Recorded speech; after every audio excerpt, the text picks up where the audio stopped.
J'aimerais commencer en disant je suis malade, donc je vais essayer de vous rendre la soirée pas trop pénible, mais vous m'excuserez si je tousse ou que je mouche. Donc voilà, ceci dit, en fait c'est le rhume en fait qui s'acharne sur les marxistes, hein, qui nous empêche de mener notre combat tous les jours. Donc on doit faire avec. Ceci dit, on est ici, donc Simon l'a mentionné, on est ici pour souligner, en fait, pour marquer les 60 ans de la Révolution cubaine. C'est un événement qui, encore aujourd'hui, est hyper inspirant pour tous ceux, en fait, qui veulent lutter pour améliorer le sort de l'humanité, je pense. Si on regarde ce qui s'est passé, en fait, sur une petite île, au bord du pays capitaliste le plus puissant, une révolution victorieuse va permettre de renverser le capitalisme et permettre des bonds gigantesques dans les conditions de vie de la population cubaine, comme on n'aurait jamais pu le voir, en fait, aussi rapidement dans un pays d'Amérique latine. Et il y a beaucoup d'avancées qu'on peut souligner, vous en entendez peut-être déjà parler dans les médias, ça revient souvent. Bon, je pense que c'est quand même bien de commencer en rappelant, en fait, les avancées importantes qui ont été réalisées par la Révolution. D'abord, en fait, on a pratiquement aboli l'analphabétisme, qui était hyper importante avant la Révolution. Aussi, en 1965, on a légalisé l'avortement, et j'ai fait mes calculs, c'est 24 ans avant que ça soit décriminalisé au Canada, donc c'est pas rien. Et aussi, l'espérance de vie à Cuba, en ce moment, c'est de 79 ans en moyenne, ce qui est une augmentation de 17 ans comparativement à avant la Révolution. Et ça représente environ 10 ans de plus que la moyenne mondiale, et c'est juste un petit peu plus, en fait, que la moyenne américaine. Et si on compare, en fait, avec un pays qui est proche de Cuba, c'est comme Haïti, par exemple, qui est le pays voisin avec un pays un peu similaire, d'une certaine manière, l'espérance de vie est aujourd'hui 63 ans, comparé à 79 à Cuba. Aussi, un autre élément important, c'est le taux de mortalité infantile, qui est souvent un indicateur, en fait, des gains énormes, en fait, qu'a apporté la Révolution. C'est un indicateur qui est utilisé à travers le monde pour voir un peu le niveau de vie général des populations. En 2015, le taux de mortalité infantile était de 4,63 enfants sur 1000, comparé à 79 avant la Révolution. Puis le taux qu'on a en ce moment à Cuba, c'est pratiquement le même qu'on a ici au Canada. Évidemment, quand on pense aux gains importants, on ne peut pas passer sous silence le système de santé cubain, qui est l'un des plus performants au monde, hein, qui fait la renommée de Cuba. Et on peut dire aussi que tous ces acquis-là qui ont été gagnés à travers la Révolution, ça s'est fait malgré le fait que les États-Unis d'Amérique, le plus gros pays capitaliste au monde, avaient coupé les ponts avec Cuba et avaient placé un embargo, et encore aujourd'hui un embargo absolument monumental sur l'île. Et jusqu'à sa mort, Fidel Castro va demeurer un ennemi important de l'impérialisme américain. Castro, comme Che Guevara, sont devenus des symboles de la résistance à l'impérialisme. Et aux yeux de millions de gens à travers l'Amérique latine et partout dans le monde aussi, on doit le souligner, ben, ils symbolisent encore aujourd'hui le fait que oui, c'est possible de tenir tête au capitalisme. Oui, il y a une alternative au colonialisme et à la domination des grands empires, à la domination des grandes entreprises. Et c'est pour ça que depuis 60 ans, d'ailleurs, les médias, à la solde de l'impérialisme américain, les politiciens bourgeois dénoncent la fameuse dictature, la tyrannie, l'horreur cubain. Je pourrais citer beaucoup d'exemples en fait, qu'on peut voir dans les médias. Je vais en mentionner un seulement, en fait, parce que mon temps est limité. D'ailleurs, en passant, j'aurais pas le temps de couvrir tout sur la Révolution cubaine, parce que c'est un sujet énorme, en fait. Puis, si on veut aller se coucher ce soir, il va falloir qu'on aboutisse. Mais pour vous donner un exemple, en fait, il n'y a pas longtemps, le conseiller à la sécurité nationale de Trump, John Bolton, un peu avant qu'il se fasse renvoyer par Trump, justement, parlait de la fameuse terreur de la troïka de la tyrannie en Amérique latine. C'est qui c'est la troïka de la tyrannie? C'est Cuba, le Venezuela et le Nicaragua. Mais dans le même texte, en fait, qui est très intéressant, je pourrais vous envoyer le lien, il cite en long et en large l'abomination du communisme en Amérique latine. Mais heureusement, il y a des pays qui sont là pour défendre la liberté, défendre les droits humains, et notamment, en fait, dans ce discours-là, il mentionne l'élection fantastique de Bolsonaro au Brésil, qui, comme vous le savez, est un politicien très progressiste. Hein? C'était du sarcasme, évidemment. Politicien hyper réactionnaire qui a déjà commencé à attaquer les droits des travailleurs, des minorités sexuelles, les droits des Autochtones, puis qui est en train de laisser l'Amazonie s'enflammer. Donc, je pense qu'on peut voir, en fait, que dans le merveilleux monde de la démocratie américaine, que les choses hein, sont à l'envers. Et donc, c'est pour ça que face aux attaques des bourgeois et des détracteurs de Cuba, ben, nous, les marxistes, ben, on a toutes les raisons du monde de célébrer et de défendre les acquis de la révolution cubaine contre les tentatives de ramener le capitalisme sur l'île. Puis 60 ans plus tard, en fait, après que les masses cubaines aient lutté pour défendre leurs acquis, la révolution cubaine, ça demeure une tache dans l'océan de l'impérialisme. Et d'ailleurs, récemment, je ne sais pas si vous avez suivi, Trump a annoncé en fait qu'il allait intensifier les attaques les attaques économiques pour tenter de noyer définitivement Cuba. Parce que, et là, ça m'amène à mentionner un aspect important dont je vais aborder plus tard dans ma présentation. Tout n'est pas rose en ce moment à Cuba. Il y a des grands dangers qui menacent les acquis de la révolution. Depuis la mort de Castro, particulièrement, les forces qui poussent pour un retour au capitalisme ont relevé la tête, si on veut, et on a raison de s'inquiéter pour la suite des choses. Depuis cette année, d'ailleurs, il y a une nouvelle constitution à Cuba qui vient montrer en fait la direction vers laquelle s'enlignent les bureaucrates de l'appareil d'État. On parle de l'ouverture au marché, ouverture à l'investissement étranger, puis ultimement, on voit la tendance vers la restauration du capitalisme complet sur l'île. Ceci dit, pour comprendre un peu mieux qu'est-ce qui se passe en ce moment, pour comprendre c'est quoi qu'on peut présenter comme perspective pour la suite des choses, mais je pense que c'est important aussi de comprendre qu'est-ce qui s'est passé, de revenir au début, de faire un bond dans l'histoire pour comprendre le contexte. Donc, je vous invite à me suivre un peu. On va remonter assez loin dans le temps. Donc, pour ceux qui ne savent pas, Cuba était anciennement une colonie espagnole, va gagner son indépendance en 1898 au terme d'une guerre d'indépendance. Mais l'indépendance va être un mot qui ne voudra pas dire grand-chose, en fait, parce que dès janvier 1899, ben, le gouvernement américain va tout simplement envahir l'île et imposer un gouvernement militaire. Et donc, Cuba va simplement changer de maître, passer de l'Espagne aux États-Unis. Et l'occupation américaine, l'occupation militaire va durer jusqu'en 1902, où est-ce que les Américains vont déclarer, en toute gentillesse évidemment, une république. Vous comprendrez que le mot république a ici perdu son sens de libre et démocratique, parce que ce qu'on va faire, c'est qu'on va enchasser dans la Constitution le droit pour les États-Unis d'envahir militairement Cuba pour défendre leurs intérêts, en fait, quand leurs intérêts capitalistes sont menacés. Et vous pouvez imaginer que les Américains ne vont pas se gêner au cours des 50 années qui vont suivre pour se faire sentir sur l'île. En fait, ce qu'on va voir, c'est que l'économie cubaine va être complètement dominée par les intérêts américains. On pense aux grandes industries qu'on avait sur l'île, le sucre, le tabac, les banques, l'électricité, l'énergie, tout ça va être contrôlé par des compagnies américaines. Et pendant ce temps-là, en fait, dans la première moitié du 20e siècle, comme on va le voir un peu partout à travers le monde, on a une grande période d'industrialisation à Cuba.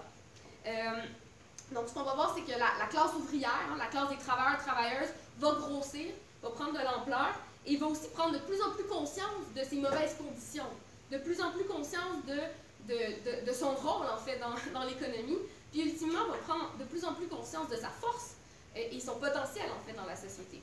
Et c'est dans ce contexte de lutte de classe qu'on va voir le Parti communiste cubain qui va émerger, en fait, qui va être créé en 1925 par un groupe d'étudiants universitaires qui vont au départ jouer un rôle important dans les conflits de travail et aussi auprès des syndicats.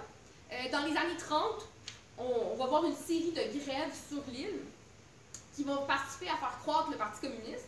Et donc, à l'époque, il y avait déjà, c'est important de comprendre en fait que la révolution n'est pas arrivée soudainement. Il y avait déjà un contexte de militantisme, un contexte de radicalisation importante de la classe ouvrière et de tout le mouvement ouvrier cubain.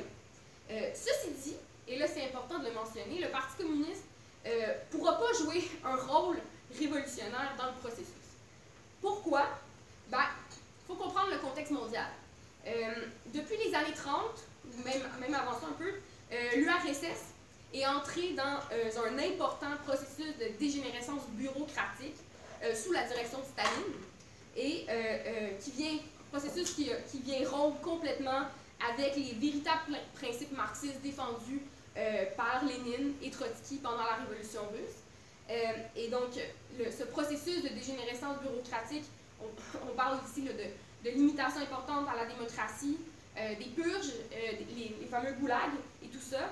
Et ce processus de dégénérescence-là va aussi se refléter politiquement avec des idées politiques qui vont émerger du régime stalinien, notamment la fameuse théorie de la révolution par étapes, qui était une façon à l'époque de ne pas lutter pour la révolution socialiste mondiale.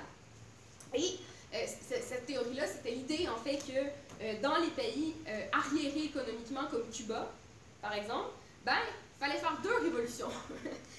Il fallait passer par l'étape d'une révolution démocratique, bourgeoise ou capitaliste, si on veut, avant de pouvoir envisager faire la révolution socialiste. Ça voulait donc dire que les révolutionnaires et les masses exploitées devaient s'allier avec la bourgeoisie soi-disant progressiste pour développer le capitalisme. Et cette idée-là va commencer à se répandre dans les partis communistes partout à travers le monde, sous l'influence de l'URSS, et y compris dans le Parti communiste cubain à l'époque. Mais il faut comprendre en fait que cette théorie-là était complètement absurde, parce que dans les pays arriérés économiquement comme Cuba, ben, la bourgeoisie locale, en fait la classe dominante locale, ne s'est formée que très tardivement et va être donc organiquement liée avec l'impérialisme étranger. C'est précisément ce qu'on va voir à Cuba. Et de là, ce qu'on va voir en fait, c'est que plus le mouvement ouvrier cubain va se radicaliser contre le régime en place, ben, plus on va voir le Parti communiste devenir hésitant à soutenir les grèves. Et donc, plus on va le voir se ranger du côté de la bourgeoisie. Et qu'est-ce qui va se passer quand, en 1940, Fulgencio Batista va prendre le pouvoir pour la première fois, le fameux dictateur cubain? Ben, qu'est-ce que va faire le Parti communiste? Ben, ils vont entrer dans le gouvernement. J'entrerai pas dans tous les détails en fait, des étapes. En fait, pendant la période des années 40 et 50, il y a eu comme plusieurs bouleversements dans le régime politique. Mais Fulgencio Batista va reprendre le pouvoir en 1952 pour donner place à un gouvernement hyper réactionnaire qui était juste là en fait pour défendre les intérêts américains, qui contrôlait à ce moment-là 90% des mines. On parle de 80% du secteur des services contrôlé par les Américains, puis aussi 50% de l'industrie des chemins de fer, qui était aux intérêts des grandes entreprises américaines. Donc, le régime de Batista était là pour opposer, pour écraser toute opposition des travailleurs, pour maintenir les intérêts des grandes entreprises. Pour vous donner un peu une idée en fait, des conditions de vie dans lesquelles on maintenait la population cubaine, en 1953, on estime que c'était seulement 9% des maisons qui avaient de l'électricité et 85% des maisons n'avaient pas de toilettes. Et là, je ne parle même pas en fait, des taux de chômage assez désastreux. Donc, on maintenait vraiment les masses dans la misère. Puis aussi, Cuba, à l'époque, surtout la Havane, hein, c'était le terrain de jeu des riches américains. Il y avait beaucoup de nightclubs, beaucoup de casinos à Cuba. Et aussi, Cuba était devenu la plaque tournante de la prostitution en Amérique latine. Et c'est d'ailleurs les femmes, en fait, qui souffraient le plus du régime. Pourquoi? Parce que c'est elles qui manquaient le plus d'éducation, qui souffraient le plus de l'analphabétisme, qui n'avaient pratiquement aucune perspective d'emploi intéressante, puis qui étaient souvent confinées à la maison. Et d'ailleurs, ça explique pourquoi, en fait, les femmes vont avoir un rôle d'avant-plan, d'avant-garde dans la Révolution. C'est elles qui avaient le plus à perdre en fait dans le régime de Batista. Et aussi, peut-être une parenthèse en fait sur la question de la prostitution. La révolution va justement permettre de pratiquement éradiquer la prostitution sur l'île. Pourquoi? Ben parce qu'on avait le plein emploi. Et donc, et aussi, on avait plein de services sociaux universels. Et donc, ce qu'on va aussi voir après, en fait, c'est à partir des années 90 qu'on va réinstaurer des mesures capitalistes. Ben là, on va revoir une résurrection des inégalités, puis on va aussi revoir la prostitution faire surface. Donc, c'est intéressant de voir le lien entre les conditions matérielles et la prostitution et l'émancipation des femmes en particulier. Je vais fermer la parenthèse. Et donc là, si on revient au régime de Batista, on a des inégalités importantes, des contradictions importantes dans la société. Puis, comme je l'ai dit, il y a déjà une tradition qui commençait à s'installer du mouvement ouvrier. Il y a un désir de lutter, un désir de changer les choses dans la société cubaine. Et on va voir cet éveil révolutionnaire prendre place, particulièrement auprès de la jeunesse, en fait, où est-ce qu'on va voir un éveil politique important qui voulait rompre avec une jeunesse qui veut rompre avec l'impérialisme américain. Mais à l'époque, si tu es un jeune radical qui veut lutter pour améliorer les conditions de vie de la population, où est-ce que tu vas aller? Est-ce que tu vas aller voir le Parti communiste qui a déjà collaboré avec Batista dans le gouvernement? Ben, pas vraiment. Donc, tu vas chercher à t'éloigner de ça et essayer de t'organiser de ton côté. Et comme vous vous en doutez, en fait, un de ces jeunes radicaux-là, ben, c'était Fidel Castro, qui a commencé à s'impliquer dans le militantisme étudiant lorsqu'il étudiait en droit à l'université. Et donc, ce qu'on va voir, c'est en 1953, le 26 juillet plus précisément, Castro et près de 130 jeunes militants vont lancer un assaut très téméraire contre une caserne, la caserne du Moncada, à Santiago, en fait. Puis leur but, c'était, en faisant ça, de s'emparer du stock d'armes et d'appeler à un soulèvement national contre la dictature de Batista. Comme vous savez peut-être, en fait, leur tentative va vraiment échouer et près de la moitié des militants vont être capturés puis assassinés. Heureusement pour Fidel et son petit frère Raoul, eux, ils vont être envoyés en prison, en fait, et vous avez peut-être déjà entendu parler, en fait, de la fameuse plaidoirie de Fidel Castro, qui est devenue populaire, en fait, à son fameux procès, où est-ce qu'il a terminé en disant « Condamnez-moi, peu importe, l'histoire m'acquittera ». Et à travers ce discours-là, éventuellement, ce qu'on va voir, c'est que la détermination de Castro va lui permettre de devenir assez populaire, en fait, auprès des travailleurs, auprès des paysans cubains. Et de l'attaque du Moncada va naître le fameux mouvement du 26 juillet, qui était une organisation clandestine d'étudiants et d'intellectuels de la petite bourgeoisie, comme on dit, qui voulait renverser le gouvernement. Et ensuite, en 1955, Fidel et Raoul sont graciés par miracle et ils vont finir par s'exiler au Mexique, où ils vont commencer à s'organiser, à recruter et à organiser les forces révolutionnaires. Et c'est là où ils vont rencontrer un jeune médecin argentin du nom de Ernesto Guevara. Et après un an de préparation, ils vont revenir à Cuba.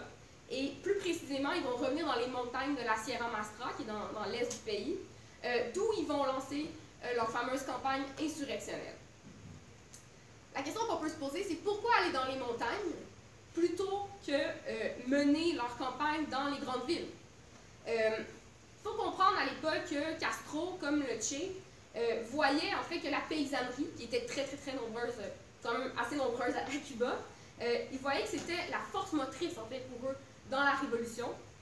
Et en contrepartie, ils attribuaient seulement un rôle plutôt secondaire en fait aux travailleurs dans les villes. Mais, et c'est là où on doit le reconnaître en fait d'un point de vue marxiste, on doit dire que c'était une erreur en fait de voir ça. Ce que Marx expliquait il y a plus de 150 ans, à l'époque où en Europe en particulier la paysannerie occupait massivement le terrain, et encore à l'échelle mondiale en fait, c'est que le développement du capitalisme amène la classe ouvrière dans une position unique de pouvoir paralyser la production des entreprises, de pouvoir paralyser l'économie et donc ultimement de pouvoir renverser la domination des capitalistes. Donc ça ne veut pas dire que qu'on ne considère pas que la paysannerie est incapable de jouer un rôle révolutionnaire, c'est pas ça du tout. Mais seulement, en fait, si on veut être capable de renverser la classe dirigeante, la classe capitaliste, ben, il faut que les travailleurs aient le rôle central dans le mouvement de lutte.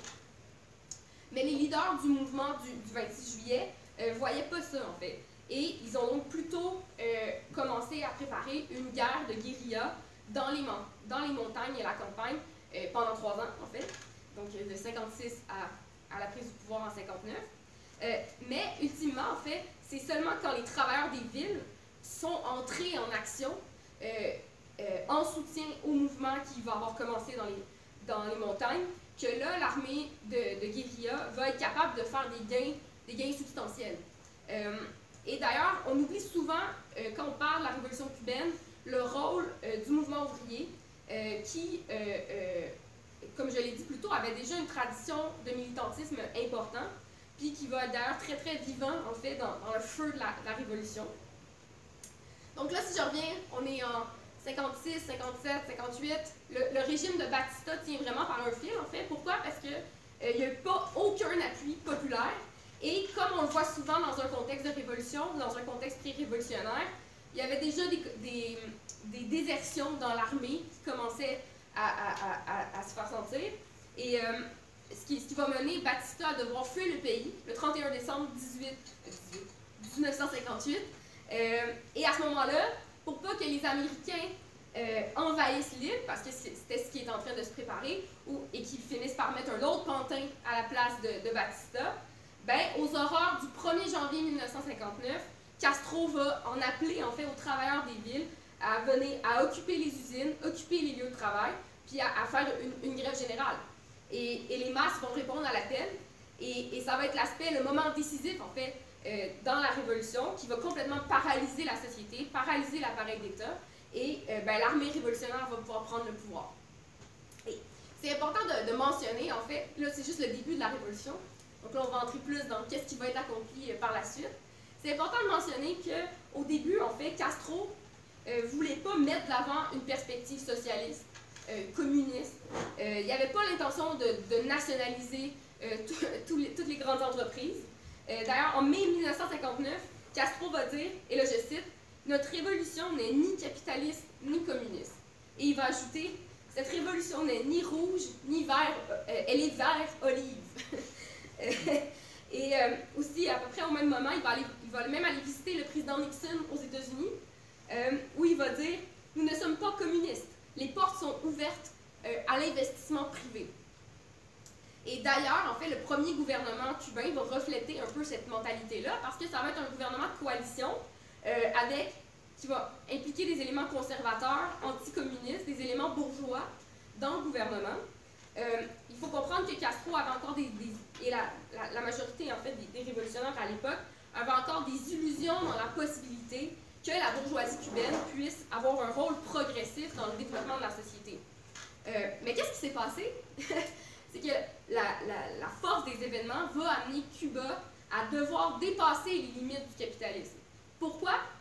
Ben, il faut comprendre que chaque tentative de répondre aux besoins de la population, chaque tentative de mettre fin à la pauvreté, mettre fin au chômage, va rencontrer une énorme résistance. Une résistance des États-Unis, évidemment, je vais y revenir, mais aussi une résistance de la part des capitalistes cubains et même, en fait, des membres du gouvernement de coalition. Et le mouvement du 26 juillet voulait une réforme agraire pour redonner la terre aux paysans, voulait une libération de la domination américaine, des programmes sociaux, la possibilité pour les travailleurs de se repartager un peu les profits des capitalistes. Mais évidemment, ça c'était complètement intolérable pour les capitalistes cubains et américains. Mais là, c'est là où c'est important de le mentionner, en fait, que Castro, comme le Che, en fait, ils vont pas céder sur cette pression-là, puis ils vont aller encore plus à la gauche. Et à ce moment-là, quand on va voir clairement vers quelle tangente prenait la direction du mouvement, ben, on va voir des démissions des éléments réactionnaires du gouvernement. Et les mesures progressistes, comme imaginez, vont faire face au sabotage des grandes compagnies américaines. Et dans le contexte où l'impérialisme américain et la bourgeoisie locale font tout pour étrangler la révolution, ben, qu'est-ce qui pouvait être fait? Sous le capitalisme? Absolument rien, en fait. C'est pour ça que Castro va finalement parvenir à la conclusion tout à fait correcte qu'il fallait exproprier les compagnies en sol cubain. On va alors entamer une série de nationalisation des grandes entreprises de 1959 à 1961. Et là, les Américains vont vraiment avoir la chienne, en fait. On se rappelle qu'on est en pleine guerre froide. Donc, qu'est-ce que ça veut dire? Cuba rompt avec le camp capitaliste. Donc, automatiquement, pour les Américains, c'est une défaite au profit des Russes. Et d'ailleurs, on va voir dès février 1960 un accord commercial entre l'URSS et Cuba pour que Cuba puisse vendre son sucre à l'URSS en échange du pétrole, notamment. Et alors là, les Américains vont tenter de tout saboter, mais à chaque fois, le gouvernement cubain va mettre les compagnies saboteuses sous contrôle du gouvernement, comme les grandes compagnies, les grandes raffineries, les grandes compagnies de sucre, notamment. Et en 1960, Castro annonce la nationalisation de toutes les compagnies américaines à Cuba. C'était 90% de l'économie. Donc, concrètement, on venait d'abolir le capitalisme sur l'île. Et en avril 1961, comme vous l'avez sûrement déjà vu dans vos cours d'histoire, les États-Unis vont organiser le fameux débarquement de la baie des Cochons, où on va envoyer, c'est environ 1400 à 1500 exilés cubains, en fait, les fameux gusanos, les verts, comme Castro va les appeler, qui étaient principalement les éléments bourgeois et petits bourgeois, qui avaient été expropriés, en fait, qui vont tenter de renverser le régime à Cuba. Ça va échouer, en fait, lamentablement, parce que ben, le peuple était prêt, était organisé, puis était prêt à défendre les acquis de la révolution. Puis c'est après cet épisode-là que Castro va vraiment proclamer le caractère socialiste, communiste de la révolution cubaine. On peut dire en fait que Castro est devenu socialiste par l'expérience de la révolution elle-même. Malgré ses intentions initiales de ne pas toucher à la propriété privée, à la propriété capitaliste, ben, on va être poussé en fait vers l'abolition du capitalisme. Et ce qu'on peut voir en fait, c'est que dans les pays coloniaux, lorsqu'il est question de la révolution pour libérer les colonies de la domination d'une nation impérialiste comme les États-Unis, ben, la lutte mène inévitablement, tôt ou tard, avec un clash avec les intérêts capitalistes en général. Et donc la bourgeoisie cubaine, la bourgeoisie cubaine était faible en fait, puis ils ne voulaient pas lutter pour une vraie indépendance de Cuba. Elle dépendait beaucoup trop en fait des grands impérialistes américains pour ses privilèges. Et donc, pour que la lutte soit menée jusqu'au bout, pour qu'on puisse enfin avoir des vraies réformes dans l'intérêt de la majorité, ben, on devait continuer en fait vers l'abolition du capitalisme. C'était vraiment la seule façon de vaincre l'impérialisme et obtenir des avantages pour le bénéfice de la majorité. Et donc, ce que l'expérience cubaine peut nous montrer, en fait, je pense que c'est par le fait même que la fameuse théorie stalinienne de la révolution par étapes que j'ai présentée tantôt, en fait, est incorrecte. En fait, ça ne fonctionne pas.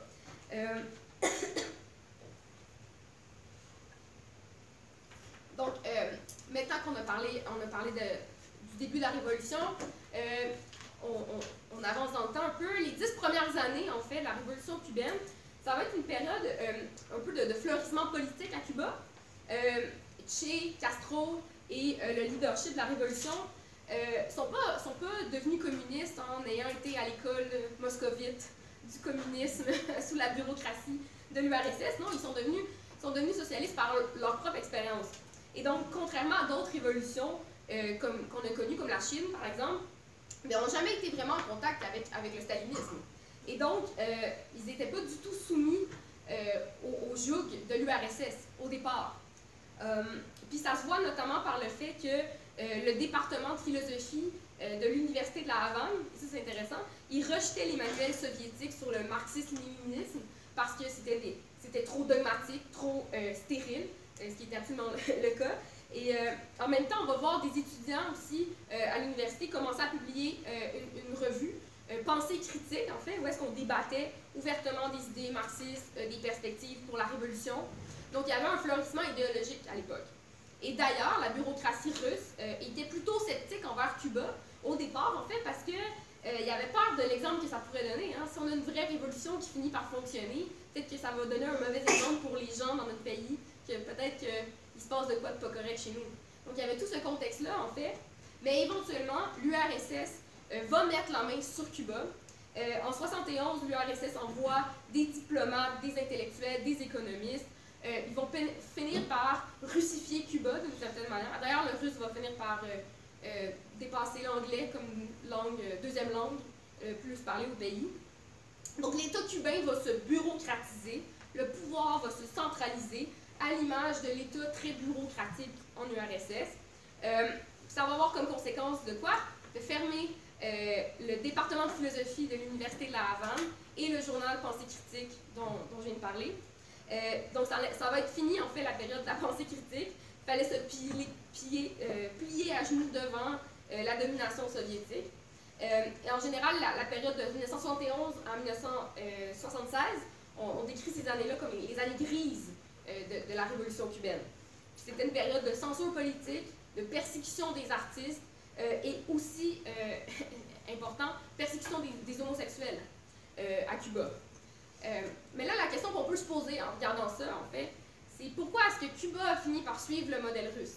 Il faut comprendre les raisons. Il y a des raisons, en fait, qui expliquent pourquoi est-ce que ça a été aussi simple de s'enligner par le bloc de l'Est. D'abord, ce qui est important de mentionner, c'est que Cuba va se ramasser isolé en Amérique latine. Donc, dans le contexte où les États-Unis imposent un embargo sur les produits cubains et tous les pays capitalistes emboîtent le pas, mais qu'est-ce qui reste comme option à Cuba? C'est de faire des échanges avec l'URSS.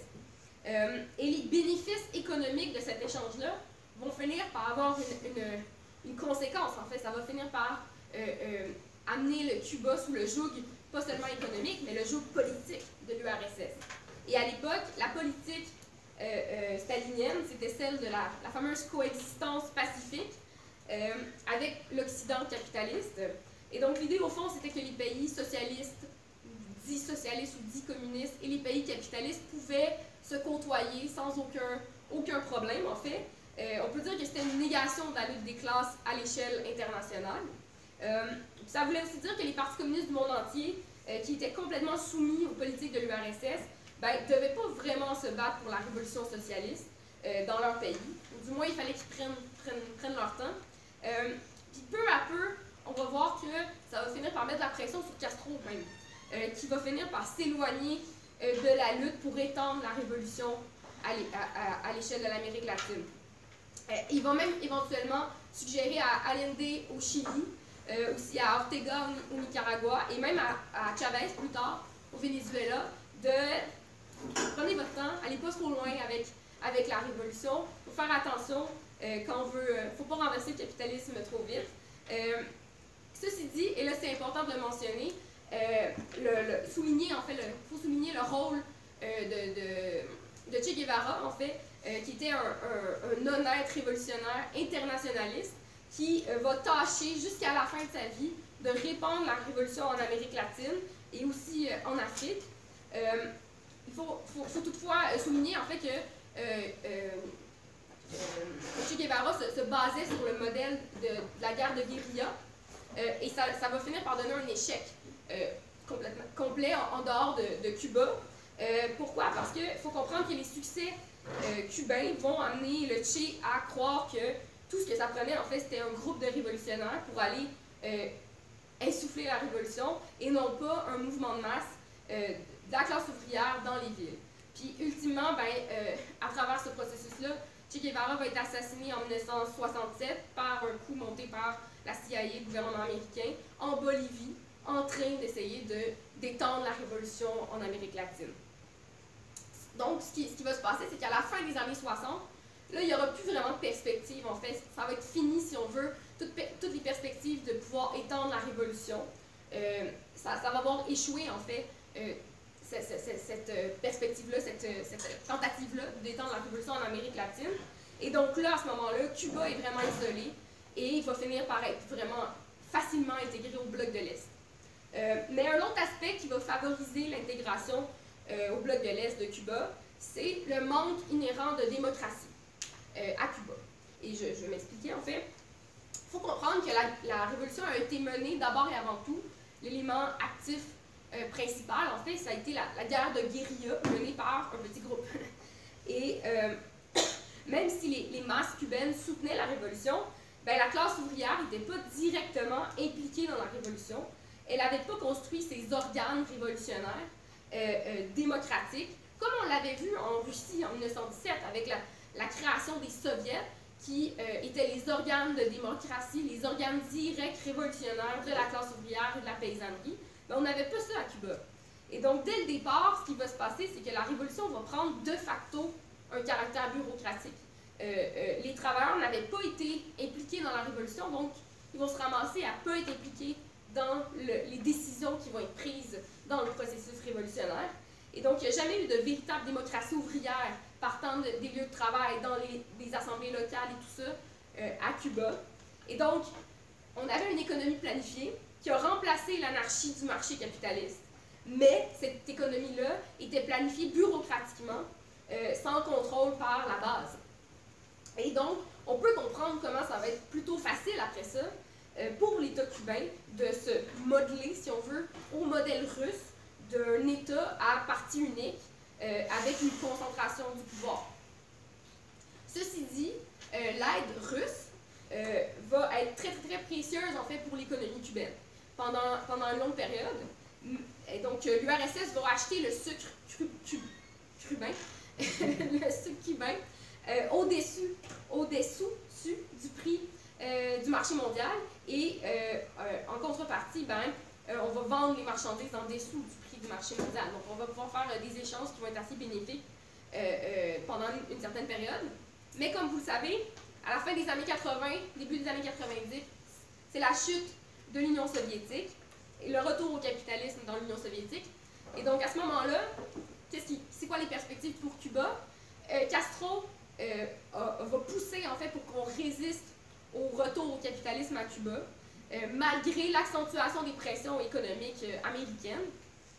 Mais il faut comprendre que pratiquement du jour au lendemain, Cuba se ramasse à perdre son principal partenaire économique.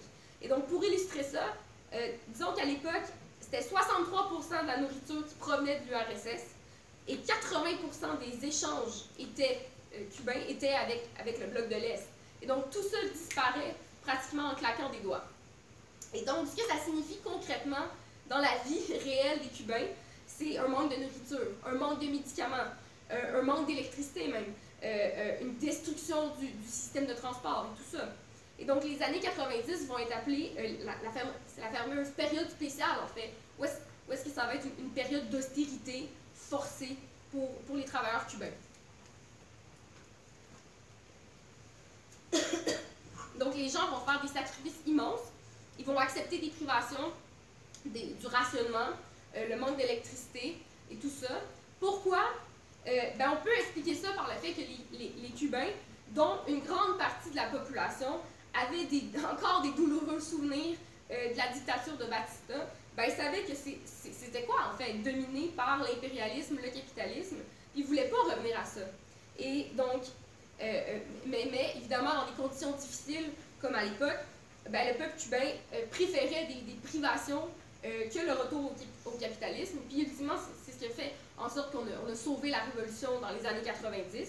Et je pense que c'est quelque chose d'assez inspirant, en fait, qu'on a pu voir à ce moment-là, des masses cubaines de prendre en charge l'économie comme ça. Mais dans le contexte, évidemment, il y a des concessions qui ont été faites au capitalisme. On a ouvert le pays à l'investissement étranger. On a investi dans le tourisme, évidemment, que vous connaissez. On a aussi permis la création des petites entreprises.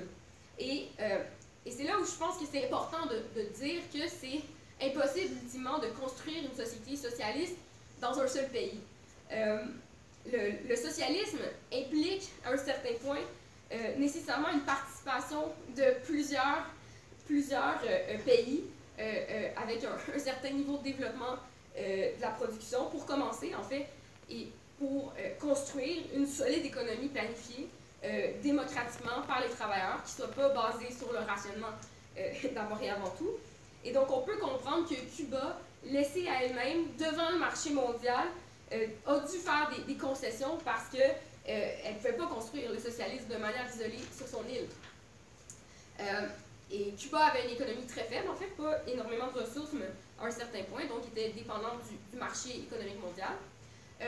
Mais les années 2000, les choses vont un peu changer, en fait, parce que, et là, c'est là où on doit dire que, malgré tout, en fait, le capitalisme n'a pas été ramené à Cuba, et les acquis de la révolution ont été préservés jusque dans les années 2000, où on va voir une autre révolution en Amérique latine venir soutenir, en fait, donner espoir aux travailleurs cubains. Je parle bien sûr de la révolution au Venezuela, et qui va permettre, en fait, de créer des échanges entre Cuba et le Venezuela, où est-ce qu'on va pouvoir échanger le pétrole vénézuélien contre l'assistance des médecins cubains, entre autres choses. D'ailleurs, Hugo Chavez avait beaucoup d'admiration pour Castro et la révolution cubaine, mais malheureusement, comme je l'ai un peu mentionné tantôt, Castro et la bureaucratie cubaine avaient avisé Chavez de ne pas aller trop rapidement dans sa transformation de l'économie. Puis je pense qu'on doit dire en fait que c'était définitivement une erreur, parce que si le Venezuela avait complété sa révolution en expropriant complètement les capitalistes du pays, ben aujourd'hui le pays ne serait pas étranglé par les capitalistes locaux et impérialistes comme on le voit en ce moment. Et ça aurait pu aussi véritablement pu rompre avec l'isolement de la révolution cubaine. Et d'ailleurs, contrairement à ce que beaucoup de détracteurs du Venezuela, il y en a beaucoup de plus en plus de nos jours en fait, contrairement à ce que les détracteurs vont dire, le Venezuela, c'est pas l'expression de la défaite du socialisme. Non, je pense que c'est plutôt l'inverse en fait. C'est plutôt l'expression de l'impossibilité de faire les choses à moitié, de tenter de réformer le capitalisme, de faire une demi-révolution. Puis les capitalistes à l'échelle mondiale peuvent pas laissent pas faire en fait les masses qui font ça. Ils vont tout faire pour étrangler le peuple vénézuélien. Puis c'est ce qu'on a vu depuis des années. Puis c'est ce qu'on voit en ce moment. Par ailleurs, même si l'aide vénézuélienne va aider beaucoup Cuba pendant un moment, ça va quand même pas empêcher une aile au sein de la bureaucratie cubaine de vouloir réouvrir Cuba au capitalisme pour servir ses propres intérêts à elle. Parce que c'est aussi ça le danger avec la bureaucratie. D'ailleurs, en 2008, Raúl Castro va devenir président alors que Fidel était malade. Et on va alors à ce moment-là entamer des contre-réformes importantes à Cuba pour faire de plus en plus de place au marché privé. On va vouloir suivre la fameuse voie chinoise de libéralisation du marché. Fidel était quand même conscient de ce qui se passait, des grandes pressions dans l'appareil bureaucratique pour maintenir certains privilèges, pour garantir une certaine transmission aux propriétés, aux descendants des bureaucrates et tout ça. Mais Fidel était contre ça, mais il va mourir en 2016, et donc après ça, ben, on peut imaginer la suite. Peut-être avant de terminer, un aspect que j'ai peut-être moins mentionné, c'est que si au début de la Révolution, puis depuis le début en fait de la Révolution, les États-Unis vont maintenir une politique d'embargo et d'étranglement économique de Cuba, on va voir un peu les choses changer dans le contexte justement où le Cuba va ouvrir ses portes tranquillement, pas vite, au capitalisme. Le gouvernement américain va réaliser à un certain moment que la meilleure façon de détruire la révolution et de restaurer le capitalisme sur l'île, c'était d'augmenter les relations économiques avec Cuba, en limitant les restrictions sur l'argent cubain, en ouvrant le transport entre les deux pays, notamment. C'est ce qu'on va voir sous Obama. Et contrairement à ce qu'on entend parfois, là, je lis ça des fois sur Internet, non, c'est pas parce qu'Obama était plus gentil, plus ouvert en fait, qu'il a voulu ouvrir les portes à Cuba. Non, c'est juste une question stratégique à l'époque. Et cette stratégie-là, c'est d'ailleurs la même stratégie qui a pas mal tout le temps été utilisée par le Canada, en fait, qui a été capable depuis longtemps de tirer profit en devenant du travail à Cuba, en fait, en devenant un joueur hyper important, notamment dans l'industrie du tourisme et aussi dans le secteur minier. On estime en ce moment que c'est autour de 500 millions de dollars en marchandises que les compagnies canadiennes exportent à Cuba. Donc, il y a beaucoup d'argent à faire. En fait, l'impérialisme canadien a aussi un rôle actif à jouer à Cuba. Mais aux États-Unis, on doit voir qu'en ce moment, les choses ont changé depuis l'élection de Trump, comme on peut souvent s'en douter.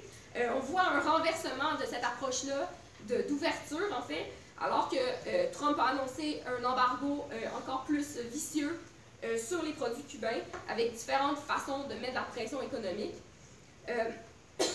Donc, je pense que j'achève. Et donc là, on a tout ce contexte-là devant nous. La question qu'on doit se poser, c'est quoi la voie à suivre pour Cuba? On a le contexte d'intensification des attaques économiques des États-Unis. On a la crise au Venezuela qui risque de priver Cuba de son pétrole, entre autres choses. Et aussi, on est dans un contexte où il y a des forces au sein de l'appareil bureaucratique cubain pour aller plus loin dans l'économie de marché. Donc, on a ce contexte-là. Qu'est-ce qu'on doit faire? Bien, premièrement, je pense que c'est important de mentionner que le retour au capitalisme à Cuba ne présage absolument rien de bon. Les pressions de l'impérialisme ne peuvent que mener qu'à de l'austérité, de l'exploitation gigantesque des travailleurs. C'est d'ailleurs ce que le fameux modèle chinois nous montre. Hein? Les conditions de travail en ce moment en Chine sont complètement désastreuses. Et en Amérique latine, dans un contexte de crise du capitalisme, où on voit des gouvernements de droite pressuriser les travailleurs et les opprimer, on ne peut pas s'imaginer que Cuba serait épargné de ça. Hein?